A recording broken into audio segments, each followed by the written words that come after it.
और उनकी जिंदगी पर मोहर कुरान शरीफ लगा, वो जिंदा है। तो उनकी जिंदगी, उनकी कुर्बानी, उनकी जद्दोजहद, उनके सब्र और तवक्कुल से हमने सीखा क्या?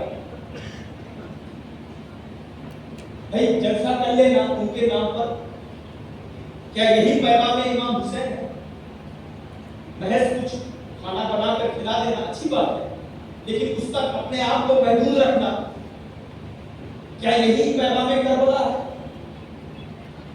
उन्होंने जो अपनी जान की कुर्बानी दी, अपने खानदान की कुर्बानी दी, उससे हमने और आपने सीखा क्या? और क्या उस सीख को अपनी जिंदगी में नाफिज किया कि नहीं? पहला पैगाम करबला, ज़हन हाजिर है? आप सबका ज़हन हाजिर? तो मैं आगे बात पढ़ाऊं ना, मैं हल्की फुल्की बात करके हटूं, जैसा जो रूप है कुछ समझने आए हैं तो मैं समझाऊं। पहला क्या? जीत क्या है, हार क्या?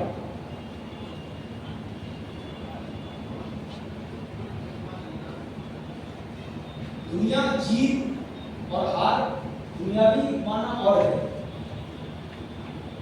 दीन के एतबार से जीत और है, हार और है। सच बताइए,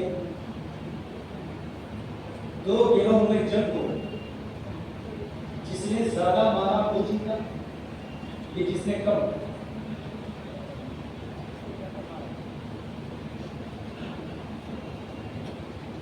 दो ग्रुप में जंग चल रही, एक ग्रुप ने ज्यादा मारा, जीता कौन आपकी नजर में? ज्यादा मारने वाला। तो करबला में तो आप कहते हैं इमाम हुसैन जी, जो जिंदा रहता है दुनिया कहती है वो जीत, जिसे कत्ल कर दिया गया वो हार। लेकिन आप कहते हैं जीत इमाम हुसैन की, और दलील भी पेश करते हो, वाकई दलील है, उसका नतीजा भी आप पेश करते हैं। नतीजा क्या? आप नौजवान मसले यहाँ क्रिकेट को फॉलो करते हैं, क्योंकि यहाँ इंडिया का मशहूर स्पोर्ट है क्या है? क्रिकेट है ना। तो वाकई जो टीम जीतती है चर्चा उसी का होता है। भाई पोस्टर किसका लगता है? जो टीम जीत गई। मीडिया पे किसकी बात होती है? जो टीम जीत गई। तो आज किसकी बात हो रही है? उनका नाम लेवा कोई नहीं, और यहाँ गली गली में हुसैन का जिक्र हो रहा है,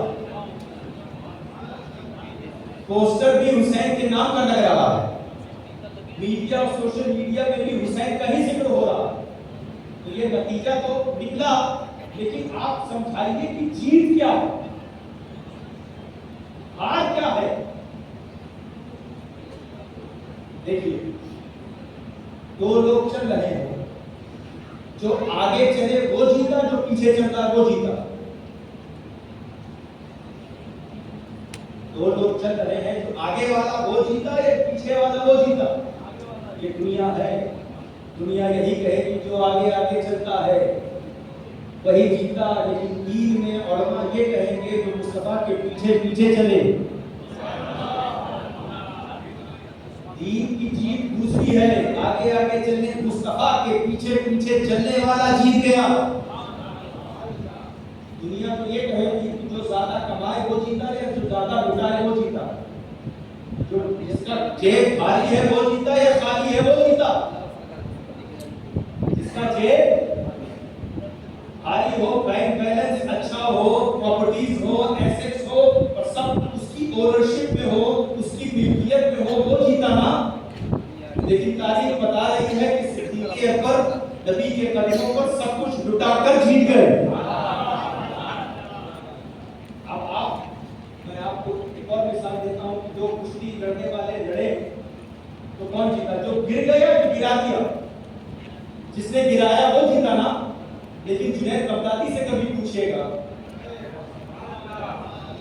वो भी कुश्ती लड़ते थे, तो वो यही कहेंगे जब तक गिराता रहा नहीं जीता। जिस दिन आले रसूल के सामने गिर गया तो ख्वाब में मुस्तफा ने आकर ऐसा बुलंद कर दिया कि ता कयामत में जीत गया। आप गौर करके चलिए, इस सिलसिले को ना रखें और मेरी बात को आप तवज्जो से सुने। आप देखिए कौन जीता। अच्छा, मैं आपसे एक मिसाल दे रहा हूं, लकड़े और लोहे की जंग में कौन जीतता? एक जंग हो लकड़े और लोहे में, कौन जीतेगा? मेरे ख्याल से ये साइड वाले नहीं सकते, अगर लकड़ा और लोहे में कौन जीतेगा? 100%, कोई डाउट नहीं। आंसर फिक्स करें आप, इसलिए आप कहेंगे भाई लोहे से क्या बनती है? तलवारें बनती है, चाकू बनता है, खंजर बनता है, कुल्हाड़ी बनती है, उसी से आप इसको काटते हैं, लकड़ी को काटते हैं ना। तो लोहे और लकड़ी की जंग में हमेशा जीत। आइए दीन से पूछिए, हजरत उकाशा रज़ियल्लाहु ताला जंगे बद्र में एक लकड़ी की टहनी उठा के लड़ रहे हैं और मुशरिकीन की लोहे की तलवारें उस लकड़ी के सामने कुछ नहीं कर पा रहे हैं। वो जीतते जा रहे हैं, हारते जा रहे हैं। तो अपने सवाल मुझसे ना करो, उनसे करो कि हज़रत उकाशा से अगर तुम सवाल करोगे कि हमने तो जिंदगी भर ये सुना कि लकड़े और लोहे की जंग में हमेशा जीत लोहे की होती है, लेकिन आपके पास कौन सी लकड़ी है कि आपके सामने मुशरिकीन के लोहे हार रहे हैं? तो वो यही जवाब देंगे, ना मुझे देखो ना उस लकड़े के देखो, इसलिए कि मैंने इस लकड़ी को बाजार से नहीं मुस्तफा के हाथों से लिया। जीत किसमें है, हार किसमें है? हम समझते हैं कि जमीन पर कब्जा हो जाए इसे जीत कहते हैं। हम समझते हैं कि पानी पे कब्जा हो जाए इसे जीत कहते हैं। हम समझते हैं कि गले पे कब्जा हो जाए, खाने पे कब्जा हो जाए, इसे जीत कहते हैं। अगर ये जीत है तो क्या बात है कि जमीन पर कब्जा करने वाले हार गए और मुस्लिम बिन अकील जीत गए।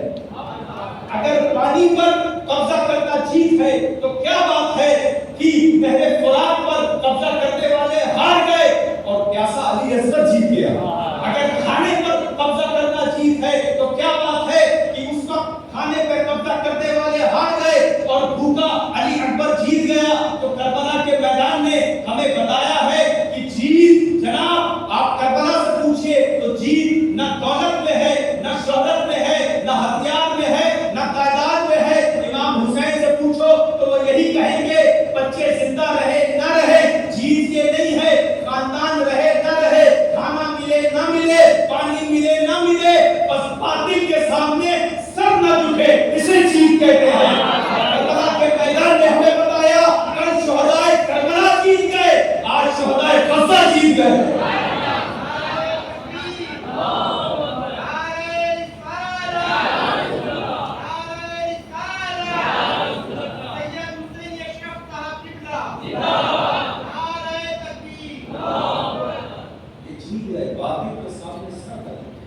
मुसीबत आ जाए आदमी सब्र करे इसे जीत कहते हैं। तकलीफें आ जाए लेकिन मुस्तफा की शरीयत का दामन ना छूटे इसे जीत कहते हैं। और वाकई हम भी और आप भी जीत रहे हैं। कोई भी ताना मारे, कोई भी तंज करे, कोई भी परेशान करे, कुछ भी फाइल आ जाए, कोई भी मामला आ जाए, आज भी हमने मुस्तफा के दीन को नहीं छोड़ा है और सुबह क़यामत तक नहीं छोड़ेंगे। यही हमारी जीत। ये करबला का पहला पैगाम। आप ये ना समझिएगा कि दुनियावी एतबार से जो आप जीत समझ रहे हैं वो जीत है, बल्कि देखिए यजीदियों ने जो कुछ हासिल करना चाहा वो उनको मिलता गया लेकिन जीत नहीं मिली। Victory was in the group of Imam Hussain. कामयाबी इमाम हुसैन के साथ।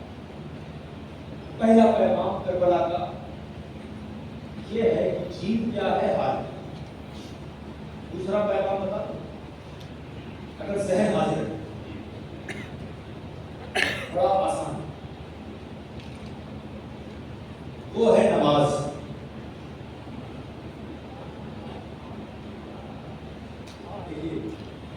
हम दुनियावी मामला के पेशे नजर नमाज को छोड़ते हैं। बहुत थक गया, बड़ा काम था, इधर जाना था, उधर जाना था, इनका काम था, उनका काम था। और यहाँ देखिए, अब्बास शहीद हुए, नमाज नहीं छूट रही। कासिम बिन हसन शहीद हुए, नमाज नहीं छूट रही। बच्चे शहीद हो रहे हैं, नमाज नहीं छूट रही। भूखे हैं, प्यासे हैं, नमाज नहीं छूट रही। ये पैगाम हमारे और आपके लिए है, सब कुछ छूट जाए, नमाज को न छोड़ना। इसी में तुम्हारी कामयाबी है। अगर तुम वाकई इस दुनिया में, अपनी कब्र में, मैदान हश्र में कामयाब होना चाहते हो तो नमाज को न छोड़ो। इसलिए उसकी मैं वजह नहीं बता, बड़ा एक फिक्री तौर पे कुरान शरीफ में जो हुक्म है वो हुक्म है, चाहे समझ में आए ना वो अदा करना, चाहे आपको कसरत मिले, अलावत मिले, ना मिले, नमाज पढ़नी है, ड्यूटी इज ड्यूटी। आपको नमाज तक नहीं कर सकते आप, ठीक है, लेकिन मैदान हश्र में तो पहला सवाल होगा तो किस पर होगा? नमाज पे होगा। अब यहाँ जामिया सूफिया के असातिज़ा भी मौजूद है, माशाअल्लाह, और तुलबा भी मौजूद है। एग्जाम की जब तैयारी होती है तो बंदे की नजर कहाँ सबसे पहले जाती है? पहले सवाल। और फिक्री तौर पर अगर जवाब मालूम है तो एक कॉन्फिडेंस आता है कि इसमें मैं जो मार्क्स है मुझे मिल जाए। इसी तरीके से नमाज दुरुस्त है तो मैदान हश्र में सारे मामला दुरुस्त हो जाए।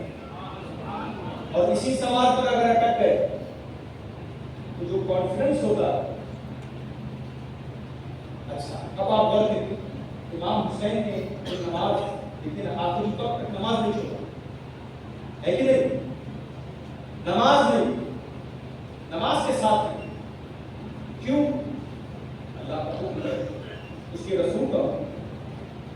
लेकिन नमाज की बरकतें भी, क्या बरकत? कि आज तक इमाम हुसैन का जिक्र गली गली, पूछे पूछे में बाकी, इसलिए कि नमाज से एक ऐसी चीज मिलती है जिसकी तलाश आप सबको है और मुझको भी है। वो क्या है? इज्जत। वो भी कहां से मिलती है? अल्लाह की बारगाह में आप हाजिर होते हैं तो उससे पहली चीज क्या मिली आपको? इज्जत। मिली कि नहीं?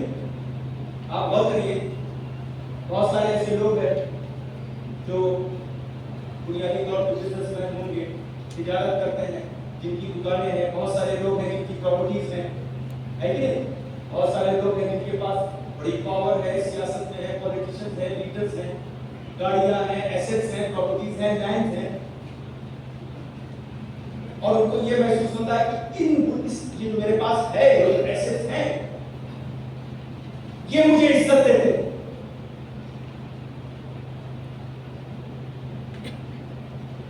एक गरीब आदमी, ठेला चलाने वाला, रिक्शा चलाने वाला आपके सामने से गुजर जाए, आप उसके सामने से गुजर जाए, आप देखते हैं, कभी मुंह की बात किया आपने, वो भी आपका मोमेंट भाई है, कभी हाल चाल पूछा आपने, कैसे हैं, ठीक है, लेकिन अगर वो हालत नमाज में हो, आगे से गुजर सकते हैं उसको? क्या बात है, आपके पास तो दौलत है, तो बड़ा गरीब, आपके पास तो बड़ी जमीनें हैं, तो ठेला चलाता, लेकिन नमाज में आकर अल्लाह ने उसे इतनी बुलंदी पे पहुंचा दिया। ये तो अपने घर हमें अमीर हो गए, घर में हो गए, इसके आगे से मत गुजरना। मुक्ति हो गए, दारुल इफ्तार के हो गए, इसके आगे से मत गुजरना। यहाँ तक वो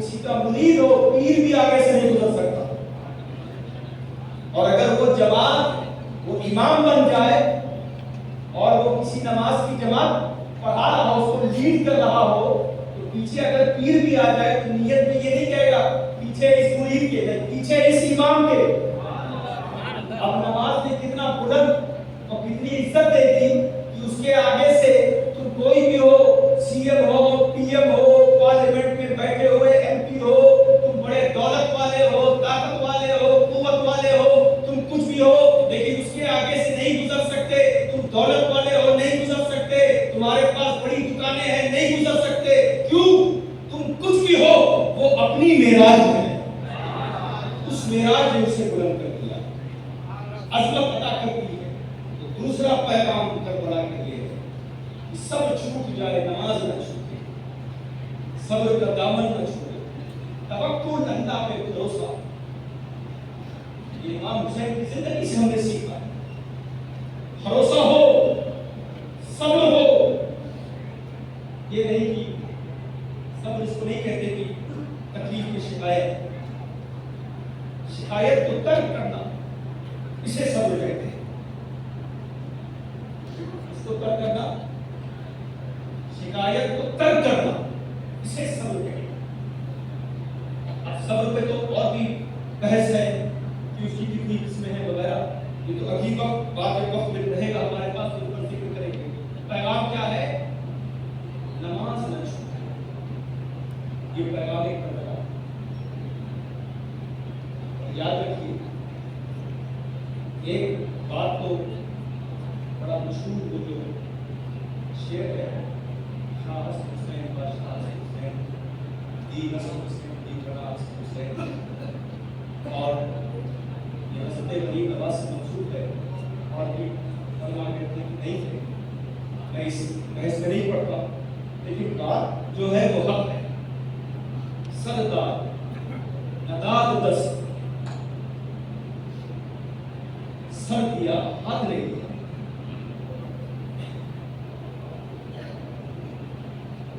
हमारी जिंदगी अलग है, हम सर बचाने के लिए हाथ देते हैं। हमारी जिंदगी क्या है? हम लोग को सर सलामत तो सब सलामत है कि नहीं?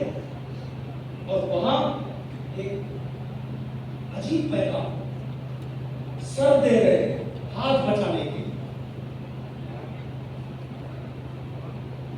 और यहां क्या है? हाथ दिया जाता है सर बचाने के लिए।